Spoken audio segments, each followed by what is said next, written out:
ஒரு ஊரில் ஒரு பெரிய செல்வந்தர் இருந்தார். பணத்துக்கு பஞ்சம் இல்லை. அதனால் இந்த உலகத்தில் முடியாத காரியம் எதுவும் இல்லைன்னு நினச்சார். பணம் இருந்தாலே அந்த நினப்பு தானாக வந்துடும். அதனால் இவரும் அப்படி நினச்சதில் ஒன்றும் தப்பு இல்லை. அந்த ஊருக்கு குருநானக் ஒரு தடவை வந்தார். அவருக்கு இந்த செல்வந்தர் ரொம்ப பிரமாதமாக ஒரு வரவேற்பு கொடுத்தார். ஊர் எல்லையிலேயே எங்கள் வீட்டுக்கு வந்து விருந்து சாப்பிட்டுட்டு போகணும்னு கேட்டுக்கிட்டார். அவரும் சரின்னு ஒத்துக்கிட்டார். உடனே தன்னுடைய பங்களாவில் ஒரு பெரிய விருந்துக்கு ஏற்பாடு பண்ணார். குருநானக்கை அழைச்சிட்டு வீட்டுக்கு போனார். உட்கார வச்சார். ஐயா, நான் இந்த ஊர்லேயே ரொம்ப பெரிய வசதி உள்ளவன். என்னால் எல்லாம் முடியும். உங்களுக்காக நான் என்ன செய்யணும்னு சொல்லுங்கள். எதுவாக இருந்தாலும் பரவாயில்ல, எவ்வளவு செலவானாலும் பரவாயில்ல, என்னால் செய்ய முடியும். என்ன செய்யணும்னு சொல்லுங்கள், அது போதும், நான் செய்கிறேன் அப்படின்னு நான் ரொம்ப பணிவா. இதை கேட்டதும் குருநானக் சிந்திச்சார் கொஞ்ச நேரம். அதுக்கப்புறம் தன்னோட சட்டை பைக்குள்ளே கையை விட்டு ஒரு பழைய ஊசி ஒன்று எடுத்தார். அந்த செல்வந்தர்கிட்ட கொடுத்தார். இதை பாருங்க, இவ்வளவு தூரம் நீங்கள் கேட்கறதுனால சொல்கிறேன். எனக்கு நீங்கள் செய்ய வேண்டிய உதவி இதுதான்னார். ஊசியை கையில் வாங்கிக்கிட்டு இதை என்ன செய்யணும்னு சொல்லுங்க அப்படின்னார் அவர். நீங்கள் செய்ய வேண்டியது என்னென்னா, இந்த ஊசியை பத்திரமா வச்சிருக்கணும். நாம் 2 பேரும் இறந்து போனதுக்கு பின்னாடி இன்னொரு உலகத்தில் நாம் சந்திக்கக்கூடிய வாய்ப்பு இருக்குது. அப்போ இந்த ஊசியை என்கிட்ட கொண்டாந்து கொடுக்கணும். இதுதான் நீங்கள் எனக்காக செய்ய வேண்டிய உதவி அப்படின்னார் குருநானக் லேசாக சிரிச்சுக்கிட்டே. இதை கேட்ட உடனே இந்த பெரியவர் முழிக்க ஆரம்பிச்சிட்டார். அது எப்படிங்க, நான் சாகிறப்ப எப்படி இந்த ஊசியை எடுத்துக்கிட்டு இன்னொரு உலகத்துக்கு வர முடியும்னார். ஊசி மாதிரி ஒரு சின்ன பொருளை கூட இந்த உலகத்தை விட்டு நாம் போகிறப்போ எடுத்துகிட்டு போக முடியாதுங்கிறப்போ உங்களோட செல்வத்தையெல்லாம் எப்படி அங்கே எடுத்துகிட்டு வர போகிறீங்க அப்படின்னு கேட்டார் குருநானக். அதுக்கப்புறம் தான் அந்த பெரியவர் யோசிக்க ஆரம்பித்தாராம். குருநானக் சொல்கிறார், இதை பாருங்கள், நாம் செய்கிற நல்லது கெட்டது தான் கடைசி வரைக்கும் நம்ம கூட இருக்கும். அடுத்தவங்க நல்லா இருக்கணுங்கிறதுக்காக பொருளை செலவு செய்யணும். அப்படி செய்யலைன்னா எந்த பிரயோஜனமும் இல்லை அப்படின்னார். அதுக்கப்புறம் தான் அந்த செல்வந்தரின் அறிவு கண் திறந்து தான். உடனே குருநானக்கை வணங்கினார். ஐயா, என்கிட்ட இருந்த ஆணவம் போயிட்டுது. இனிமேல் என்கிட்ட இருக்கிற செல்வத்தை நல்ல வழியில் செலவழிப்பேன் அப்படின்னாராம். நம்மக்கிட்ட இருக்கிற பணம் எப்பவும் நம்ம கூடவே வந்துக்கிட்டு இருக்காதுங்கிறதுக்கு இது ஒரு உதாரணம். அதுக்காக நாம் பணம் சேர்க்கறத பற்றி கவலைப்பட வேண்டியதில்லை, பேசாமல் படுத்து தூங்கிக்கிட்டு இருந்தால் போதும் அப்படின்னு இதுக்கு அர்த்தம் பண்ணிக்கப்படாது. முறையான வழியில் பணம் சேர்க்கணும், அதை முறையான வழியில் செலவு பண்ணணும். அதனால் ஏற்படக்கூடிய மன நிறைவு இருக்குது பாருங்கள், அது அனுபவித்தவங்களுக்கு தான் தெரியும். சொர்க்கத்துக்கு போகிறவங்க இங்கேருந்து பணத்தை எடுத்துகிட்டு போக முடியாது. ஆனால் நம்ம செல்வத்தை இங்கே மற்றவங்களுக்கு பயன்பட செய்யுது, அதனால் ஏற்படுற புண்ணியம் இருக்குது பாருங்கள், அதை எடுத்துகிட்டு போக முடியுமா. இதுதான் ஆன்மீகவாதிகள்லாம் சொல்கிற கருத்து. ஜான் நியூட்டன் ஒருத்தர், அவர் சொன்னார், நான் எப்போவாவது சொர்க்கத்துக்கு போய் சேர்ந்தேன்னா அங்கே 3 அதிசயங்களை பார்ப்பேன்னார். என்னன்னு கேட்டாங்க. நான் யார் யார் இருக்க மாட்டாங்கன்னு நினச்சிக்கிட்டு இருந்தானோ அவங்களில் சில பேர் அங்கே இருப்பாங்க, அது ஒரு பெரிய அதிசயம்னார். சரி, அடுத்தது என்ன? 2வது அதிசயம் என்னன்னா, அங்கே இருப்பாங்கன்னு நான் எதிர்பார்த்த சில பேர் அங்கே இருக்க மாட்டாங்க அப்படின்னார். சரி, 3வது பெரிய ஆச்சரியம் என்ன அப்படின்னா, நான் அங்கே இருக்க பாருங்க, அதுதான் அந்த 3வது அதிசயம் அப்படின்னாராம். திபேத் நாட்டில் புத்த மடாலயங்கள் நிறைய உண்டு. அதுக்கு ஒரு தலைமையகமும் உண்டு. அது இந்த திபேத் தலைநகரம் லாசாவில் இருக்குது. ரொம்ப காலத்துக்கு அப்பால் அதை பற்றிலாம் நிறைய விவரங்கள் எழுதி வச்சுருக்கிறாங்க. அது இப்போவும் நமக்கு கிடைக்குது. அதாவது ரொம்ப தூரத்துக்கு அந்தாண்ட மலைகளுக்கு நடுவில் ஒரு கிளை மடாலயம். அந்த மடத்தின் தலைவருக்கு வயசாகிட்டு தான். அதனால் தலைமை பொறுப்பை வேற ஒருத்தர்கிட்ட ஒப்படைக்கலாம் அப்படின்னு முடிவு பண்ணாராம். உடனே ஒரு லாமாவை கூப்பிட்டார். அவர் மூலமாக தலைமை மடாலயத்துக்கு செய்தி அனுப்புனார், பொருத்தமான வாரிசு ஒருத்தரை அனுப்பி வைக்கும்படியாக. அந்த வாலிப லாமா புறப்பட்டார். காடு மேடெல்லாம் நடந்து போகிறார். ரொம்ப நாள் கழித்து தலைமை பீடத்தை அடைஞ்சார். தலைமை குருக்கிட்ட விவரத்தை சொன்னார். தகுதியான ஒருத்தரை அனுப்பி வச்சா அழைச்சிட்டு போகிறேன் அப்படின்னார். சரி, நாளைக்கு காலையில் நீங்கள் அவங்க எல்லாரையும் அழைச்சிட்டு போகலாம்னார் அவர். அவங்க எல்லாரையுமா? அங்கே தேவைப்படுறது ஒருத்தர் தானே அப்படின்னார் இவர்.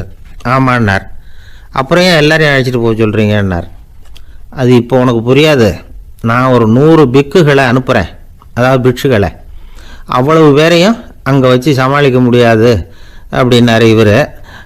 இருந்தாலும் இப்போ அந்த தலைமை குரு என்ன சொன்னார்னா, அதை பற்றி கவலைப்படாத, நான் 100 பேரை அனுப்புகிறேன். அதில் 99 பேர் வழியிலேயே காணாமல் போடுவாங்க. ஒருத்தன் மட்டும்தான் வருவான். அவனும் அங்கே வந்து சேர்ந்துட்டானா நீ ரொம்ப கொடுத்து வச்சவன் அப்படின்னார். இவருக்கு ஒன்றும் புரியல. இருந்தாலும் மறுநாள் அந்த வாலிபலாமா 100 பேரை அழைச்சிக்கிட்டு புறப்பட்டார். போகிற வழியிலேயே பல பேர் அங்கங்கே பிச்சுக்கிட்டு போட்டாங்க. அவர் சொன்னது மாதிரியே வழியில் அவங்க ஊர்கள் இருந்தது தான் காரணம். அப்பா அம்மாவை பார்த்துட்டு வரேன் அப்படின்னு கொஞ்சம் பேர் போனாங்க. சொந்த பந்தத்தை பார்த்துட்டு வரேன் அப்படின்னு கொஞ்சம் பேர். ஒரு வாரம் ஆச்சு. இப்போ மிஞ்சினது 10 பேர் தான். வழியில் ஒரு நகரம். அங்கே சில பிட்சுக்கள் வந்து சந்தித்தாங்க. எங்கள் மடத்து தலைவர் இறந்துட்டார், உங்களில் யாராவது ஒருத்தர் எங்களுக்கு தலைவராக முடியுமா அப்படின்னு கேட்டாங்க. 10 பேரும் தயார். அதில் ஒருத்தரை அழைச்சிக்கிட்டு அவங்க போயிட்டாங்க. இன்னொரு ஊரில் சில பேர் வந்தாங்க, வழி மறிச்சாங்க. நில்லுங்க, எங்கள் மன்னர் மகளுக்கு திருமணம், அதை நடத்தி வைக்க 3 லாமாக்கள் தேவை அப்படின்னாங்க. இப்படி கொஞ்சம் கொஞ்சமாக எல்லோரும் காலி. கடைசியில் 2 பேரும் மிஞ்சினாங்க. அங்கே ஒரு இளம்பெண் எதிரில் வந்தா. எங்கள் அப்பா வேட்டைக்கு போயிருக்கிறாரு, இன்னும் திரும்பி வரல, வீட்டில் வேறு யாரும் இல்லை, தனியாக இருக்க பயமாக இருக்குது, யாராவது ஒருத்தர் எனக்கு துணையாக இருக்கணும் அப்படின்னு கேட்டுக்கிட்டா. எங்கள் 2 பேரில் நீயே ஒருத்தரை தேர்ந்தெடுத்துக்கோ, இல்லைன்னா எங்களுக்குள்ளே சண்டை வந்துடும் அப்படின்னாங்க. இப்போ மிஞ்சினவர் ஒருத்தர். அவருக்கும் ஒரு சோதனை வந்தது. ஒரு தர்க்கவாதி எதிரில் வந்தான். உன்னோட வாதம் பண்ணணும்னா. இவனோட வாதம் பண்ணுறேன், அது முடிய ரொம்ப காலம் ஆகலாம், தர்க்கத்தில் நான் ஜெயிச்சா அங்கே வரேன், இல்லைன்னா இவருடைய சீடனை ஆகிடுவேன் அப்படின்னார் அவர். கடைசியாக அழைக்க வந்த வாலிபலாமா மட்டும் வெறும் கையோடு திரும்பி போனார். அங்கே இருந்த வயசான மடாதிபதி கேட்டார், எத்தனை பேர் அங்கேருந்து புறப்பட்டீங்கன்னார். என்னையும் சேர்த்து 101ன்னார் அவர். நல்லது, நீயாவது திரும்பி வந்திய, அதுதான் எனக்கு போதும், ஏன்னா நீ தான் எனக்கு உண்மையான வாரிசு, அந்த 100 பேரில் யாரும் வரமாட்டாங்க அப்படின்னார் அவர். ஏன்னா அவருக்கு தெரியும் இவர் ஒருத்தர் தான் திரும்பி வருவாருங்கிறது. திபேத்தில் ஒரு பழங்கால பழமொழி உண்டான், 100 பேர் செல்லலாம், எப்பொழுதாவது ஒருவன் அபூர்வமாக அடைய வேண்டிய இடத்தை அடைவான். இதுதான் அந்த பழமொழி. ஒரு உன்னதமான இலக்கை அடையணும்னா அது அவ்வளவு சுலபமான காரியம் இல்லை. இந்த காலத்து மடாலயம் ஒன்று, அதில் ஒரு தலைவர், அவருக்கு வயசாகிட்டுது, தனக்கு ஒரு வாரிசை நியமிக்கணும் அப்படின்னு ஆசைப்பட்டார். ரொம்ப கஷ்டப்பட்டு ஒருத்தரை பிடிச்சார். தனக்கு வாரிசாக நியமிச்சுட்டு அவர் சமாதி ஆகிட்டார். புதுசாக பொறுப்பேற்றுக்கிட்டவர் அப்படியே உட்காந்துருந்தார். அவரை தேடிட்டு பத்திரிகை நிருபர்கள்லாம் வந்தாங்க, கேட்டாங்க. அவர் உங்கள் பொறுப்பில் வந்து அவர் பெரியவர் விட்டுட்டு போன இது எவ்வளவு சுமாராக தேரும், எவ்வளவு விட்டுட்டு போனார் அப்படின்னு கேட்டிருக்கிறாங்க. அது என்ன ஒரு 50 லட்சம் இருக்கும் அப்படின்னாராம். அவ்வளவும் பணமா அப்படின்னு கேட்டிருக்காங்க. இல்லைங்க, கடன் அப்படின்னாராம் இவர். ஒரு ஆள் இருந்தார். அவர் தன்னை ஒரு குருன்னு சொல்லிக்கிட்டார். மௌன குரு, வாயை திறக்கிறதில்ல. அவருக்கு 2 சீடர்கள் உண்டு. இவங்க தான் வர்றவங்க கிட்ட பேசுவாங்க, விளக்கம் கொடுப்பாங்க. ஒரு நாள் இந்த சீடர்கள் 2 பேரும் எங்கேயோ வெளியில் போயிட்டாங்க. அந்த நேரம் பார்த்து ஒருத்தர் அங்கே வந்தார். குரு கிட்ட போனார். குருவே, புத்தர்னா என்ன அப்படின்னு கேட்டார். குருவுக்கு ஒன்றும் புரியல. அவர் உண்மையான குருவாக இருந்தாவில புரியும். திருன்னு முழிக்க ஆரம்பித்தார். இந்த நேரம் பார்த்து இந்த சீடர்களும் எங்கேயோ போயிட்டாங்களே, என்ன பண்ணுறது, உதவிக்கு யாராவது கிடைக்க மாட்டாங்களா அப்படின்னு அப்படியே சுற்றுமுற்றும் பார்த்தார். வந்தவர் இதை கவனிச்சார். ஏதோ புரிஞ்சுக்கிட்டவர் மாதிரி அடுத்த கேள்வியை கேட்டார். தர்மம்னா என்ன சுவாமி அப்படின்னார். குருவுக்கு ரொம்ப சங்கடமாக போச்சு. நம்ம நிலைமை இப்படி ஆயிட்டுதே, இக்கட்டில் விட்டுட்டு போயிட்டாங்களே, எங்கேயோ இப்படி மாட்டிக்கிட்டோமே அப்படின்னு சொல்லி விட்டத்தை பார்த்தாராம். அப்புறம் குனிஞ்சு தரையை பார்த்தார். அப்படியே உட்காந்துட்டார். வந்தவர் உடனே அடுத்த கேள்விக்கு போயிட்டாராம். தியானம்னா என்ன சுவாமின்னாராம். பாவம் என்ன பண்ணுவார் அந்த குரு, பேசாமல் கண்ணை கெட்டியாக மூடிக்கிட்டார். இது ஏதடா வம்பா போச்சுன்னு. இவர் இப்படி பண்ணால் கூட வந்தவர் சளைக்கல. இன்னொரு கேள்வியும் கேட்டார். ஆசீர்வாதம்னா என்னன்னாராம். இவர் பார்த்தார். இப்படியே போனால் இவர் கேள்வி கேட்கறத நிறுத்த மாட்டார்னு நினச்சிக்கிட்டு எனக்கு ஒன்றுமே தெரியாதுங்கிற பாவனையில் 2 கையையும் விரித்து காட்டினாராம். வந்தவர் முகத்தில் மகிழ்ச்சி, மன நிறைவு, ஏதோ எல்லாம் புரிஞ்சுக்கிட்ட ஒரு மாதிரி அங்கேருந்து புறப்பட்டு போனார். வழியில் அந்த குருவோட சீடர்கள் 2 பேரையும் சந்தித்தார். உங்கள் குருவை நாங்கள் பார்த்துட்டு வரோம் அப்படின்னாராம். இவர் என்ன நடந்ததுன்னு கேட்டிருக்காங்க அவங்க. இவர் விவரமாக சொன்னாராம். உங்கள் குரு தெரியுமா, எப்பேற்பட்ட ஞானி தெரியுமா, புத்தர்னா என்னன்னு கேட்டேன். அதுக்கு அவர் அப்படியும் இப்படியும் பார்த்தார். அதுக்கு என்ன அர்த்தம் தெரியுமா? மக்கள் புத்தரை அங்கேயும் இங்கேயும் தேடுறாங்க, உண்மையில் அவர் அங்கேயும் இங்கேயும் தேடி கண்டுபிடிக்க முடியாது அப்படிங்கிறத அவர் செய்கை மூலமாக உணர்த்தினார். அதுக்கப்புறம் தர்மம்னா என்னன்னு கேட்டேன். ஒரு மேலையும் கீழையும் பார்த்து தர்மம் சமமானது, அதில் உயர்வு தாழ்வு இல்லை அப்படிங்கிறத உணர்த்தினார். அதுக்கப்புறம் தியானம்னா என்னன்னு கேட்டேன். கண்ணை மூடிக்கிட்டார். கண்ணை மூடி காணும் அற்புதம் அதுங்கிறத புரிஞ்சுக்கிட்டேன். கடைசியாக ஆசீர்வதிக்கப்படுறது பற்றி கேட்டேன். கைகளை நீட்டி உதவுறது தான் அது அப்படிங்கிறத 2 கையையும் விரித்து உணர்த்தினார். எவ்வளவு பெரிய மகான் அவர் அப்படின்னு சொல்லிவிட்டு அவர் பாட்டுக்கு போயிட்டார். சீடர்கள் அதுக்கப்புறம் மெதுவாக குருக்கிட்ட வந்து சேர்ந்தாங்களாம். அவங்கள பார்த்ததும் குருவுக்கு கோபம் வந்துட்டுது. அடே பாவிகளா, எங்கடா போய் தொலைஞ்சிங்க? நான் ஒரு ஆளுகிட்ட மாட்டிக்கிட்டு என்ன பாடுபட்டிருக்கேன் தெரியுமா அப்படின்னாராம். இது மாதிரி தான் சாதாரண மனிதர்களின் புற வேடங்களில் மயங்கி போயிடுறோம். அவங்க பேச்சு, செய்கை, பார்வை இதில் எல்லாம் ஏதோ பெரிய தத்துவம் இருக்கிறதாக நினச்சிக்கிறோம். உண்மையிலேயே அந்த தத்துவங்கள் யாருக்கு சொந்தம்? அவங்களுக்கு இல்லை, நமக்கு தான் சொந்தம். நாம தானே அதை கற்பிச்சுக்கிட்டோம். நம்மை நாம அடையாளம் கண்டுக்கிறது இல்லை, நாம யாருங்கிறது நமக்கு புரியறதில்ல. அதுதான் இன்னைக்கு நடக்கிறது. அதனால தான் அடுத்தவங்களை தேடி ஓடிட்டு இருக்கிறோம். சில வீடுகளில் கூட இது மாதிரி சைகைகள் உண்டு. சில குடும்ப தலைவர்கள் தினமும் காலையில் கண்ணை கெட்டியாக மூடிக்கிட்டு கை 2ஐயும் சுத்தமாக விரித்து வச்சுக்கிட்டு உட்காந்து தியானம் பண்ணுறது வழக்கம். எதுக்காக அப்படி பண்ணுறீங்கன்னு ஒருத்தரை பார்த்து கேட்டேன். இந்த மாதம் வாங்கின சம்பளம் பூரா தீர்ந்து போச்சு, இனிமேல் என் கையில் சுத்தமாக ஒன்றும் இல்லை, புதுசாக எதுவும் செலவு வச்சுடாத அப்படிங்கிறத அப்படி உள்ளங்கை 2ஐயும் விரித்து காட்டி அவங்களுக்கு உணர்த்தினேன், அவ்வளவுதான் அப்படின்னார். ஒரு ஊரில் ஒரு ஆள் இருந்தான். கற்பனையிலேயே காலத்தை கடத்திக்கிட்டு இருந்தான். ஒரு நாள் ஒரு மரத்தடியில் உட்காந்துருந்தான். அவனுக்கு பசிக்கிற மாதிரி தெரிஞ்சுது. உடனே கற்பனையிலேயே சாப்பிட ஆரம்பிச்சிட்டான். அதாவது எதிரில் இலை போட்டு சாப்பாடு போடப்பட்டிருக்கிறதாகவும் அதை இவன் சாப்பிட்றதாகவும் நினச்சிக்கிட்டு கையை மட்டும் வாய்க்கும் தரைக்குமா அப்படியும் இப்படியும் கொண்டுகிட்டு போய் பாவனை பண்ணிகிட்டே இருக்கிறான். தூரத்தில் இருந்து பார்க்குறவங்களுக்கு இவன் ஏதோ பலமான விருந்து சாப்பிட்டுக்கிட்டு இருக்கிறான் அப்படின்னு தான் தோணும். அது மாதிரியே பண்ணிக்கிட்டு இருந்தான். அந்த வழியாக ஒரு சன்னியாசி வந்துக்கிட்டு இருந்தார். இவனை பார்த்தார். என்ன இவன் இப்படி பண்ணிகிட்டு இருக்கிறானே அப்படின்னு நினச்சாரு. கொஞ்ச நேரம் அவனையே உத்து பார்த்துக்கிட்டு இருந்தார். இவரை பார்த்ததும் அவன் இன்னமும் சுவாரஸ்யமாக சாப்பிட ஆரம்பிச்சிட்டான். அப்பப்பா, என்ன இது, இந்த குழம்பு இவ்வளவு காரமாக இருக்குது, என்னுடைய நாக்கே எரிஞ்சு போடும் போல இருக்க அப்படின்னு சொல்லிட்டு பக்கத்தில் ஒரு குவளையை எடுத்து தண்ணி குடிக்கிறது மாதிரி பாவனை பண்ணுறான். அப்பாடா, இப்போ கொஞ்சம் பரவாயில்ல அப்படின்னு சொல்லிக்கிட்டு குவளையை கீழே வைக்கிறது மாதிரி ஒரு பாவனை பண்ணுறான். சன்னியாசி பார்த்தார். என்னப்பா, சாப்பாட்டில் காரம் அதிகமோ அப்படின்னார். ஆமாம் சுவாமி, ஞாபகம் மறதியில் கொஞ்சம் மிளகாய் அதிகமாக சேர்த்துக்கிட்டேன் அப்படின்னா. சரி சாப்பிடு அப்படின்னு சொல்லிட்டார். அவன் சாப்பிட்டு முடிக்கிற வரைக்கும் பொறுமையாக உட்காந்துருந்தார். அவன் அப்பாடா அப்படின்னு சொல்லிட்டு மறுபடியும் தண்ணியை எடுத்து குடித்தான். எல்லாம் கற்பனையிலேயே. அதுக்கப்புறம் சன்னியாசி பேச ஆரம்பித்தார். இதை பாருப்பா, உன்னுடைய கற்பனையை நான் மெச்சுறேன், இருந்தாலும் உன் சாப்பாட்டில் ஒரு இனிப்பையும் வச்சிருக்கலாமே, ஏன் மிளகாயை அளவுக்கு அதிகமாக போட்டுவிட்டு அவஸ்தைப்படுறேன் அப்படின்னார். அவன் யோசிக்க ஆரம்பித்தான். அதுக்கப்புறம் இவர் சொன்னார், இதை பாருப்பா, இனிமேல உன்னுடைய கற்பனையும் உயர்ந்ததாக இருக்கட்டும் அப்படின்னு உபதேசம் பண்ணிவிட்டு போனார். எப்பவும் உயர்வை பற்றியே சிந்திக்கணும். உயர்வு கிடைக்கலன்னா கூட அப்படி சிந்திக்கிறத நிறுத்தப்படாது அப்படிங்கிறார் திருவள்ளுவர். உள்ளுவது எல்லாம் உயர் உள்ளல், மற்ற அது தள்ளினும் தள்ளாமை நீர்த்து. ஊக்கம் இல்லாமல் உலகத்தில் வாழ்ந்து பிரயோஜனம் இல்லை. அதனால உயர்வாகவே சிந்திக்கணும். அது நம்மளை ஊக்கப்படுத்தும். இது பெரியோர் வாக்கு. இந்த உலகத்தில் கற்பனையிலேயே வாழ்கிற சில கஞ்சர்களும் உண்டு. அதாவது 2 கஞ்சர்கள், 2 பேரும் பக்கத்து ஊரில் இருந்தாங்க. பொங்கல் சமயம் ஒரு கஞ்சன் தன்னுடைய மகனை கூப்பிட்டான்.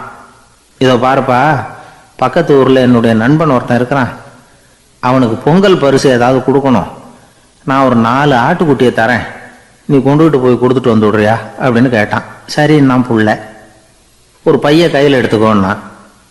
அவன் எடுத்துக்கிட்டான். இந்த ஆட்டுக்குட்டி பிடிச்சிக்கோ அப்படின்னு சொல்லி ஒவ்வொன்றா போடுறேன் பார் அப்படின்னு சொல்லிட்டு 1 2 3 4 அப்படின்னு எண்ணிக்கிட்டே வெறும் சைகையாலேயே ஆட்டுக்குட்டியை பிடிச்சி போடுறது மாதிரி பாவனை பண்ணிக்கிட்டு இருக்கிறான். அவன் பிள்ளையும் அதை ரொம்ப அக்கறையாக வாங்கிக்கிறது மாதிரி வாங்கிக்கிட்டு அந்த பையை தூக்கிக்கிட்டு அடுத்த ஊருக்கு போகிறான். இவன் அங்கே போய் சேர்ந்த நேரத்தில் அந்த கஞ்சன் ஊரில் இல்லை, எங்கேயோ வெளியில் போயிருக்கிறான். அவனோட புள்ள மட்டும்தான் வீட்டில் இருந்தான். இவன் அவங்கிட்ட, இதை பாரு, எங்கள் அப்பா உங்கள் அப்பாவுக்கு ஆட்டுக்குட்டி கொடுத்து அனுப்பியிருக்கிறாரு, பிடிச்சிக்கோ அப்படின்னு சொல்லி பாவனையிலேயே ஒவ்வொன்றா எடுத்து அவங்ககிட்ட கொடுத்துட்டான். அவனும் வாங்கிட்டான் வாங்கிறது மாதிரி.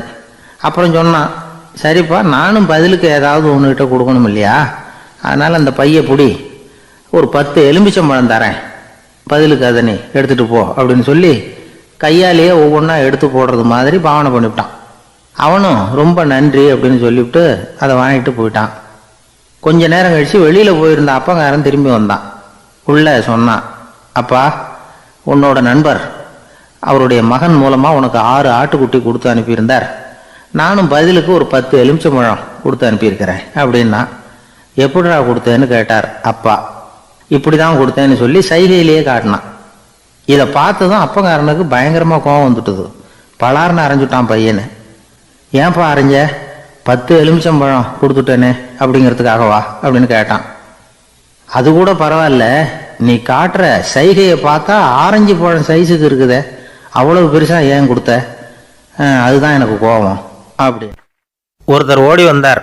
இன்னொருத்தரை பார்த்து, சார் உங்கள் சைக்கிளை ஒரு நாள் இரவல் கொடுங்களேன், பக்கத்து ஊருக்கு போயிட்டு வர வேண்டியிருக்கு அப்படின்னார். இவர் சைக்கிளை கொடுத்து பத்திரமா கொண்டுட்டு போங்கன்னார். சார் இதை பத்திரமா கொண்டு போகிறேன், கவலையே வேணாம், ஏன்னா இது உங்களோட சைக்கிள் அப்படின்னு நான் நினைக்கல, என்னோட சைக்கிளாக நினைக்கிறேன் அப்படின்னார். அதுக்கப்புறம் தான் இவருக்கு உண்மையாகவே பயம் வந்துட்டுது. ஏன்னா அவர் சொன்னது மாதிரி அதை தன்னோட சைக்கிளாகவே நினச்சி தள்ளிட்டு போட்டால் என்ன பண்ணுறது? எது எதை நம்முடையதாக நினைக்கணுங்கிறதுக்கு ஒரு வரையறை இருக்குது. சில பேர் ஆஃபீஸையே வீடாக நினச்சி விடுறது உண்டு. அப்படிப்பட்டவங்க கூட வீட்டை ஆஃபீஸாக நினைக்கிறது இல்லை. ஏன்னா வீட்டில் இவர் ஆஃபீஸராக நடந்துக்க முடியறதில்ல. இதெல்லாம் ஒரு பக்கம் இருக்கட்டும், இப்போ விஷயத்துக்கு வருவோம். பொறியியல் மேதை டாக்டர் விஸ்வேஸ்வரய்யா இருந்தார் இல்லையா, பாரத ரத்னா விருதெல்லாம் கொடுத்தாங்களே. ஆஃபீஸ் வேலை வேறு, சொந்த வேலை வேறு அப்படிங்கிறதுக்கு ஒரு உதாரணமாக இருந்தவர் அவர். மைசூர் மகாராஜா கிட்ட திவானாக இருந்தார்.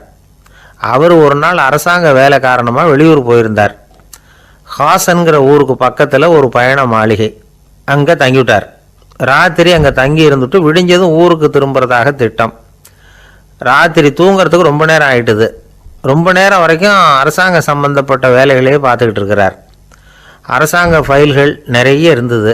அதையெல்லாம் ஒவ்வொன்றா எடுத்தார், படித்து பார்த்தார், பரிசீலனை பண்ணார். அதில் எழுத வேண்டியதை எழுதினார், கையெழுத்து போட்டார். ஒரு வழியாக அந்த வேலையெல்லாம் முடிஞ்சுது. அதுக்கப்புறம் என்ன பண்ணார்னா, தன்னுடைய சூட்கேஸை திறந்தார். அதிலேருந்து 2 மெழுகுவத்தியை எடுத்து கொளுத்தி வச்சார். அந்த பயண மாளிகையில் அது வரைக்கும் எரிஞ்சிக்கிட்டு இருந்த மின்சார விளக்குகளை அணைச்சுட்டார். அதுக்கு பிறகு அந்த மெழுகுவத்தி வெளிச்சத்தில் சில புத்தகங்களை தொடர்ந்து படிக்க ஆரம்பிச்சிட்டார். அந்த பயண மாளிகையில் பணியாளராக இருந்தவர் இதை பார்த்துட்டு ஓடி வந்தார். மறுபடியும் மின் விளக்கு போடுறதுக்காக போனார். விஸ்வேஸ்வரய்யா அதை பார்த்துட்டு போட வேணாம்ட்டாராம். இது வரைக்கும் நான் அரசாங்க அலுவல்களை கவனிச்சிக்கிட்டு இருந்தேன், அதனால் மின் விளக்குகள் அப்போ எரிஞ்சதில் தப்பு இல்லை. இப்போ நான் புத்தகம் படிச்சுக்கிட்டு இருக்கேன், இது என்னுடைய சொந்த வேலை, இங்கே இருக்கிற மின் விளக்கு அதுக்காக ஏன் எரியணும் அப்படின்னு கேட்டாராம். இப்போ இருக்கிற சில அரசு பணியாளர்கள்கிட்ட இந்த சம்பவத்தை பேச்சோட பேச்சாக சொல்லி பார்த்தேன். அவங்களால இதை ஜீரணிக்கவே முடியல. நேர்மை தேவை தான் சார், அதுக்காக அவ்வளவு தூரத்துக்கு அது தேவையா அப்படிங்கிறாங்க. விஸ்வேஸ்வரய்யா அப்படி பண்ணினது தான் ஒரு நேர்மையாளர் அப்படின்னு இந்த உலகத்துக்கு நிரூபிக்கணுங்கிறதுக்காக இல்லை. தான் அப்படி நடந்து காட்டினா தன்னை சுற்றி இருக்கிறவங்களும் அதை கேள்விப்படுறவங்களும் முடிஞ்ச அளவுக்கு பொது வாழ்க்கையில் அரசு பணியில் நேர்மையை கடைபிடிக்க முயற்சி பண்ணலாமே அப்படிங்கிறதுக்காகத்தான். இப்போவும் சில பேர் இருக்கிறாங்க, இவங்க ஆஃபீஸ் வேறு வீடு வேறேன்னு நினைக்கிறதில்ல, அவ்வளோ உரிமை. ஒருத்தர் அப்படி தான், அவருக்கு அவசரமாக 5000 ரூபா தேவைப்பட்டது. ஆஃபீஸு பணத்தை எடுத்துக்கிட்டார். அந்த நேரம் பார்த்து ஆடிட் வந்துட்டுது, ஆப்பிட்டுக்கிட்டார். விசாரணை நடக்குது. அவர் சொல்கிறார், சார் நான் நேரம் காலம் பார்க்காம ஆஃபீஸில் வேலை செய்வேன், ஏன்னா அதை என்னோடய ஆஃபீஸாக நினைக்கிறேன். அவசரத்துக்கு அந்த பணத்தை எடுத்தேன், மறுபடியும் வச்சுடலாம்னு தான் இருந்தேன், அதுக்குள்ளே இப்படி ஆகிட்டுது. நீங்கள் என்ன நினச்சாலும் சரி, நான் ஆஃபீஸ் வேறு வீடு வேறு அப்படின்னு நினைக்கிறதில்ல, அது என்னோடய சுபாவம் அப்படின்னார். விசாரணை பண்ணவர் தீர்ப்பு வழங்கினார். உங்கள் சுபாவத்துக்கு மதிப்பு கொடுத்து நானும் தீர்ப்பு வழங்குறேன். நீங்கள் கொஞ்ச நாள் ஜெயிலில் இருந்துட்டு வாங்க, அது உங்களுக்கு கஷ்டமாக இருக்காதுன்னு நினைக்கிறேன். ஏன்னா அங்கே போனாலும் நீங்கள் உங்கள் சுபாவப்படி வீடு வேற ஜெயில் வேறன்னு நினைக்க மாட்டீங்க அப்படின்னாராம். ஒரு நண்பர் யாருக்கோ ஃபோன் பண்ணிகிட்டு இருந்தார். அவர் பேசி முடித்ததும் நான் அவரை பார்த்து, இப்போ ஃபோன் பண்ணிங்களே, அந்த ஃபோன் நம்பர் என்ன அப்படின்னு கேட்டேன். அவர் தலையை சொரிஞ்சுக்கிட்டார், ஞாபகம் வரலன்னார். சரி சார், அதை விடுங்க. உங்கள் மனைவி பேர் என்ன அப்படின்னு கேட்டேன். மாலதின்னார். என்ன சார் இது வேடிக்கை? கொஞ்ச நேரத்துக்கு முன்னாடி பேசின ஃபோன் நம்பர் மறந்து போச்சு. எப்போவோ கல்யாணம் பண்ணிக்கிட்ட மனைவி பேர் மறக்கலை, அதை கரெக்டாக சொல்லிவிட்டீங்களே அப்படின்னு கேட்டேன். அவர் என்ன ஒரு மாதிரியாக பார்த்தார். அவர் அப்படி என்னை பார்த்ததில் ஒன்றும் தப்பு இல்லை. ஏன்னா நாம் எல்லாருமே அப்படித்தானே. ஒரு குறிப்பிட்ட காரியத்துக்காக தொலைபேசியில் ஒருத்தட்ட பேசுகிறோம். அதுக்கப்புறம் அந்த எண் நமக்கு அனாவசியம், அதனால் மறந்துடுறோம். இதுக்கு பேர் தான் தற்காலிக ஞாபகம். ஆனால் மனைவி பேரை மறந்துட முடியுமா? முடியாது. அது அவசியமான ஒன்று. அடிக்கடி அந்த பேரை உபயோகப்படுத்துகிறோம். அதனாலேயும் அது முக்கியங்கிறதுனாலேயும் அதை மறக்கறதில்ல. இதுக்கு பேர் நிரந்தர ஞாபகம். சரி, இந்த தற்காலிக ஞாபகம், நிரந்தர ஞாபகம், இது ரெண்டு ஞாபக அளவுகளையும் கட்டுப்படுத்துறது எது அப்படின்னா மூளைக்குள்ளே நடக்கிற மின்சார நடவடிக்கைகள் தான். தற்காலிக ஞாபகம் ஒரு மின்னல் மாதிரி தோன்றி மறையுது. நிரந்தர ஞாபகம் ஒரு படிவம் போல மூளையில் படிஞ்சுடுது. ஒரு சம்பவத்தின் பல பிரதிகள் மூளையில் பல்வேறு பகுதிகளிலேயும் படிகிறதுனால ஒன்று மறைஞ்சாலும் மறந்தாலும் இன்னொன்று மறையறதில்லை. இப்படிப்பட்ட நிலைமையில தான் இந்த தொண்டையில் இருக்கு, வாயில் வரமாட்டேங்குது சார் அப்படிமா. ஒருத்தருக்கு எந்த துறையில் ஆர்வமோ ஈடுபாடும் அதிகமோ அது சம்பந்தமான ஞாபக சக்தி அதிகமாக இருக்கும். தொழிலை விரும்புகிற ஒரு டெலிஃபோன் ஆப்ரேட்டருக்கு எண்கள்லாம் நல்ல ஞாபகம் இருக்கும். அது மாதிரி கவிஞர்களுக்கு வார்த்தைகள் நல்ல ஞாபகத்தில் இருக்கும். இது ஒரு பக்கம் இருந்தாலும் ஒரு மூளை எண்களை விட எழுத்துக்களை விட படங்களை ரொம்ப சுலபமாக ஞாபகத்தில் வச்சுக்குது. புரிஞ்சுக்கிற தன்மை, அனுபவம், புத்தி கூர்மை இது கூடி குறையிறத பொறுத்து ஞாபக சக்தியும் ஏறும் இறங்கும். இப்போ உதாரணத்துக்கு ஒரு பையனுக்கு படித்தது எதுவும் ஞாபகத்தில் இல்லைன்னா அவன் அதை சரியாக புரிஞ்சுக்கலன்னு அர்த்தம். இந்த மறதிங்கிறது எந்த சமயத்தில் ஒரு பிரச்சனை ஆகுது தெரியுமா? உங்களுக்கு வேண்டியப்பட்ட ஒருத்தரை ஞாயிற்றுக்கிழமை சாயந்தரம் சரியாக 5 மணிக்கு கடற்கரைக்கு வர சொல்லிவிட்டு அந்த நேரத்தை மறந்துவிட்டா அது பரவாயில்ல, வர சொன்னதையே மறந்துவிட்டா தான் நிலைமை மோசம்னு அர்த்தம். இப்படி இருந்தால் இது சிகிச்சை எடுத்துக்க வேண்டிய நிலைமைங்கிறத புரிஞ்சுக்கணும். ஆமாம், இதுக்கும் மருந்து இருக்குது. ஆனால் மூளை குறிப்பிட்ட அளவுக்கும் கீழே இயங்குறப்போவோ இன்னொன்று சொல்லுவாங்க, இந்த நியூரோ டிரான்ஸ்மிட்டர் அப்படின்னு சொல்லுவாங்க. அப்படிங்கிற மூளை ரசாயனம் ரொம்பவும் குறைஞ்சி போகிறப்போ மட்டும்தான் உபயோகப்படும். டாக்டர் என்ன சொல்கிறாங்க தெரியுமா? மூளையை பொறுத்த வரைக்கும் அதில் ஞாபக சக்தி அதிகமாக உள்ள மூளை, மறதி உள்ள மூளை அப்படின்னு ஒன்றும் கிடையாது அப்படிங்கிறாங்க. நினைவு வச்சுக்கிறதுக்கு பயிற்சி அளிக்கப்பட்ட மூளை, பயிற்சியற்ற மூளை அப்படின்னு வேணும்னா சொல்லலாம் அப்படின்னு சொல்கிறாங்க. அதனால் நம்ம ஞாபக சக்திங்கிறது நம்மக்கிட்ட இருக்கிற பயிற்சி, முயற்சி இதை பொறுத்து தான் அமையும். ஒருத்தர் ஒரு பென்சிலை எங்கேயோ வச்சுக்கிட்டு தேடிக்கிட்டு இருந்தார். அப்புறம் என்னமோ தீவிரமாக யோசனை பண்ணி அதை ஞாபகப்படுத்தி பார்த்துக்கிட்டு இருந்தாராம். எதிரில் உட்காந்துருந்தவர் சொன்னார், பென்சிலை தானே தேடிட்டு இருக்கீங்க, அது உங்கள் வலது காதில் இருக்குது சார் அப்படின்னாராம் அவர். இதுக்கு அவர் சொல்லியிருக்காரு, பென்சிலை வலது காதில் தான் வச்சுருக்கேங்கிறது எனக்கு நல்லா ஞாபகம் இருக்குது, ஆனால் எது வலது காதுங்கிறது தான் மறந்து போச்சு அப்படின்னாராம். அவர் அதை தான் யோசிச்சுட்டு இருந்திருக்கிறார். ஒரு பெரிய நினைவு மண்டபம், அதுக்கு முன்னாடி ஒரு அப்பாவும் பிள்ளையும் நின்றுகிட்டு இருக்கிறாங்க. அந்த வழியாக போகிறவங்க வர்றவங்கெல்லாம் அந்த இடத்துல நின்று அது என்ன மண்டபம் அப்படின்னு விசாரிக்க ஆரம்பித்தாங்க. அந்த அப்பாவும் பிள்ளையும் தான் வர்றவங்களுக்கெல்லாம் விவரம் சொல்லிகிட்டு இருக்கிறாங்க. அதாவது இந்த இடத்துல ஒரு பெரிய மகான் சமாதி ஆயிருக்கார், அவர் சமாதியான இடத்துல இந்த நினைவு மண்டபத்தை கட்டியிருக்கிறோம் அப்படின்னாங்க. ஊர் பூரா இந்த செய்தி பரவிச்சு. நிறைய பேர் அந்த இடத்த தேடி வர ஆரம்பித்தாங்க. இங்கே கொஞ்சம் நேரம் உட்காந்துட்டு போனால் மனசுக்கு ஒரு நிம்மதி கிடைக்கிது அப்படின்னாங்க. அங்கே இருந்த உண்டியலில் நிறைய காசு போட்டுட்டு போகிறாங்க. பணம் கிடுகிடுன்னு நிறைய சேர ஆரம்பிச்சுட்டுது.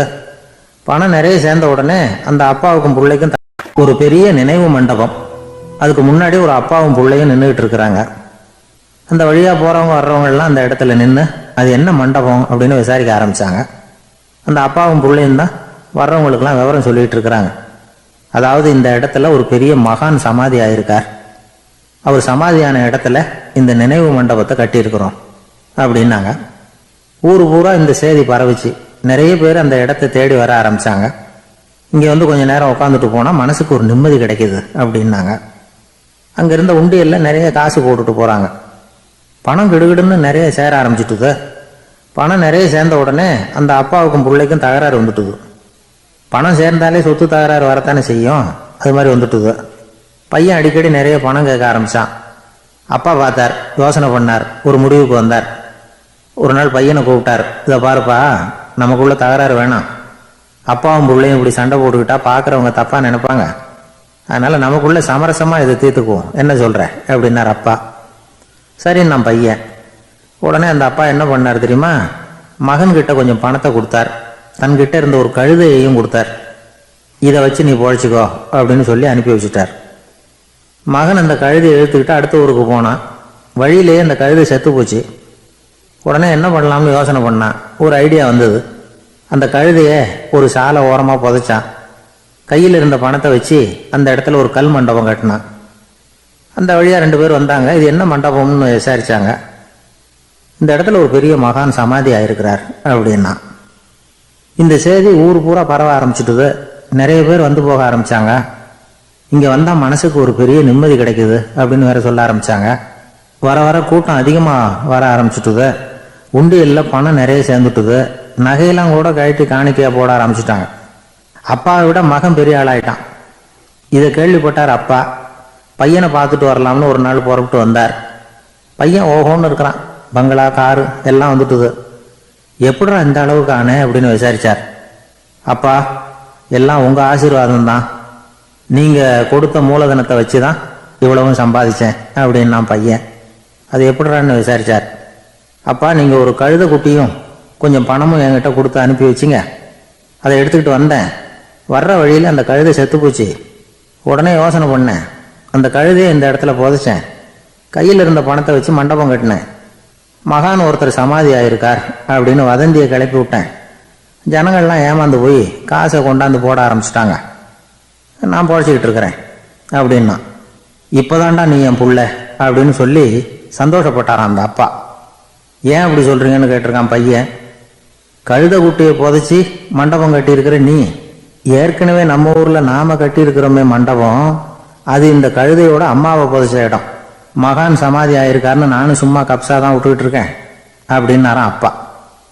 முட்டாள் ஜனங்களை நினைச்சு அந்த 2 பேரும் சத்தம் போட்டு சிரிச்சாங்களாம். மனுஷன் ஏமாத்துறது ரொம்ப சுலபம். என் கூட படித்த ஒருத்தன் திடீர்னு ஒரு நாள் எல்லாருக்கும் அருள் வாக்கு சொல்ல ஆரம்பிச்சுட்டான். அவன் ஒரு ஆஃபீஸ்லேயும் வேலை பார்க்குறான். ஆஃபீஸில் உள்ளவங்கெல்லாம் அவங்ககிட்ட வந்து அருள் வாக்கு கேட்குறது வழக்கம். ஒரு நாள் நான் அவன் முன்னாடி போய் உட்காந்து பேசிக்கிட்டு இருந்தேன்.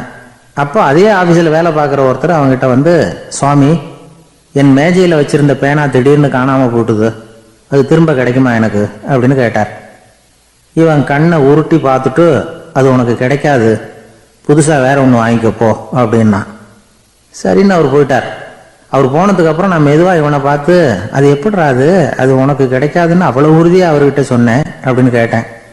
இவன் மெதுவாக என் காதுகிட்ட வந்து, அந்த பேனாவை கிளப்புனதே நான் தான் அப்படிங்கிறான். ஒரு நாள் ஒரு நண்பரை சந்தித்தேன். உங்கள் வீடு எதுன்னு உங்களுக்கு தெரியுமா சார்ன்னு. அவர் என்னை ஒரு மாதிரியாக பார்த்தார். அப்புறம் சொன்னார், தெரியும் அப்படின்னாரு. சரி, உங்கள் தொலைபேசி எண் உங்களுக்கு தெரியுமான்னு. அதுவும் தெரியும்னார். உங்கள் மனைவி மக்கள் யார் யாருன்னு உங்களுக்கு தெரியுமான்னு கேட்டேன்.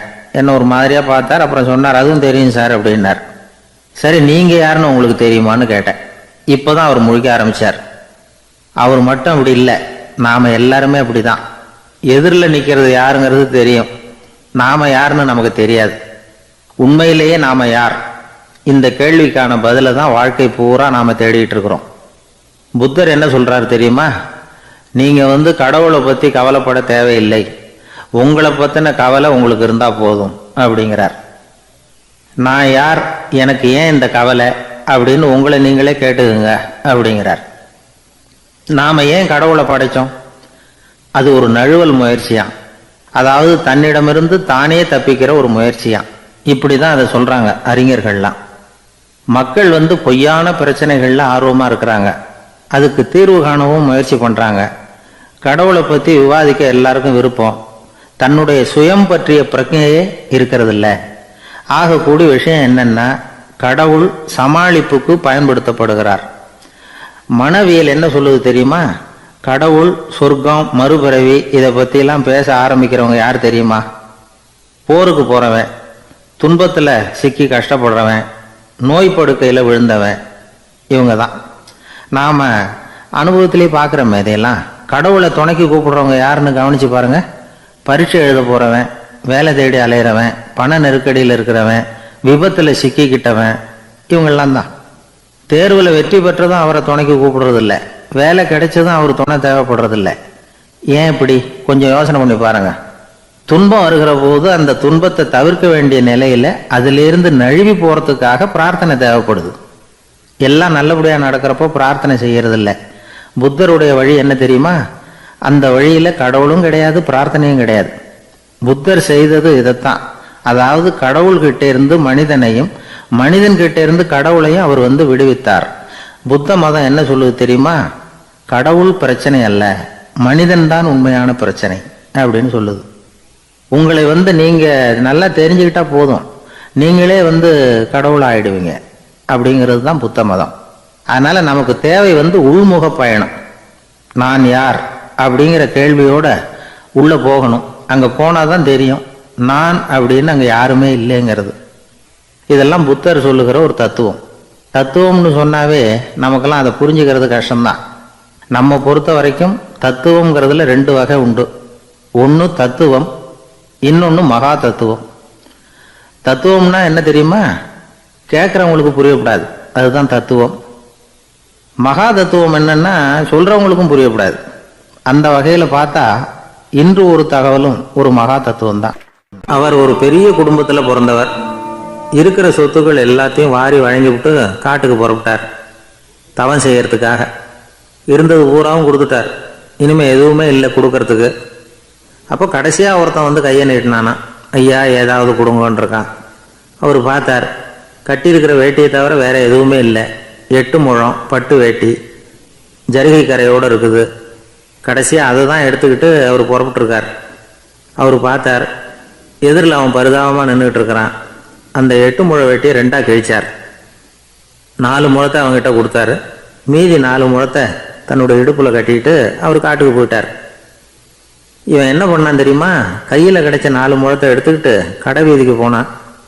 பழைய பட்டு வேட்டி ஜருகை இதையெல்லாம் விலைக்கு வாங்குற வணிகர் ஒருத்தர் இருக்கார். அவர்கிட்ட போனான். இதை விலைக்கு எடுத்துக்கிறீங்களா அப்படின்னு கேட்டிருக்கான். அவர் வாங்கி பார்த்துருக்கார். ஆஹா, இது ரொம்ப அருமையான வேட்டி, விலை உயர்ந்த ஜருகை, இது ஏது உனக்கு அப்படின்னு கேட்டாரான். அவன் நடந்தது சொல்லியிருக்கான். அப்படின்னா ஒன்று செய்ய, இந்த வேட்டியோட இன்னொரு பாதியையும் மெதுவாக வாங்கிட்டு வந்துரு, உனக்கு நிறைய பணம் தர்றேன் அப்படின்னாரான் அந்த வணிகர். இவன் கொஞ்சம் யோசனை பண்ணி பார்த்தான். கொஞ்சம் இருங்க, வந்துடுறேன் அப்படின்னு சொல்லிவிட்டு நேராக காட்டுக்கு போனான். அவர் எங்கே இருக்காருன்னு தேடி கண்டுபிடிச்சான். அவர் ஒரு இடத்துல தவக்கோலத்தில் இருக்கிறார். கட்டியிருந்த இடவேட்டியும் அவர் அறியாமல் நழுவி கீழே விழுந்து கிடக்குது. இவனுக்கு ரொம்ப வசதியாக போச்சு. அவரை கேட்க வேண்டிய அவசியமே இல்லை. மெதுவாக சத்தம் போடாமல் அடி மேலே அடி வச்சு நெருங்கினான். அவர் கண்ணை மூடிக்கிட்டு அவர் பாட்டு நின்றுட்டு இருக்கிறார். இவன் மெதுவாக போய் கீழே கிடந்த அந்த துணியை எடுத்துக்கிட்டு சத்தம் போடாமல் திரும்பி நடந்தான். ஒரு 2-3 அடி எடுத்து வச்சிருப்பான். அப்படி ஓட ஆரம்பிக்கிற சமயத்தில் அவன் காலில் கீழே கிடந்த முள்ளு ஒன்று நறுக்குன்னு தைச்சு விட்டுது. வலி தாங்க முடியாமல் அம்மான்னு கத்தியிருக்கான். இந்த சத்தத்தினால கண்ணை மூடி நின்றுக்கிட்டு இருந்த அவரோட தவம் கலைஞ்சது. மெல்ல கண்ணை திறந்து பார்க்குறார். தன் இடையில இருந்த வேட்டி அவன் கையில் இருக்கு. இப்போ அவர் நினைக்கிறார், என்ன நினைக்கிறாருன்னா, இந்த வேட்டி மீது நான் வைத்த ஆசை அல்லவா அவனை திருடனாக ஆக்கி விட்டது அப்படின்னு நினைச்சாரான். இந்த வேட்டி மேல நாம வச்ச ஆசை அவனை திருடும்படி ஆக்கி விட்டதே அப்படின்னு நினைச்சாரான். இது எப்பேற்பட்ட மனநிலை அப்படிங்கிறத கொஞ்சம் யோசனை பண்ணி பாருங்க. தான் ஒரு பொருள் மேல வச்ச பற்று இன்னொரு மனிதன் திருடனாக ஆகிறதுக்கு காரணம் ஆயிட்டுதேன்னு நினைக்கிறார். அப்படி நினைச்ச அந்த பெரியவர் யார் தெரியுமா? அவர் தான் மகாவீரர். இழந்துட்டேங்கிறிய, நீ என்னத்தை கொண்டுகிட்டு வந்த எங்க இழந்துடுறதுக்கு? நீ என்னத்தை உண்டாக்குன இது அழிஞ்சுட்டுதுன்னு சொல்றதுக்கு? இதுதான் அவருடைய சிந்தனை. இன்றைக்கு நம்ம சிந்தனையெல்லாம் வேற மாதிரி இருக்குது. ஒருத்தன் நடுத்தெருவில் உட்காந்து அழுதுகிட்டு இருந்தான். அந்த வழியா வந்தவர் ஒருத்தர், ஏன்பா அழறேன்னு கேட்டாராம். 5 ரூபா சார், அது எனக்கு இந்த இடத்துல விழுந்துட்டுது, ரொம்ப நேரமா தேடுறேன், கிடைக்காது போல இருக்கு அப்படின்னு சொல்லிவிட்டு அழறான். எப்போ தொலைஞ்சதுன்னு கேட்டாராம் அவரு. அது எனக்கு தெரியாது சார், பணத்தை தொலைச்சவன் தேடி பார்த்துட்டு போயிட்டான், நான் அவனுக்கு பின்னாடி தேட வந்தவன் அப்படின்னு நானா.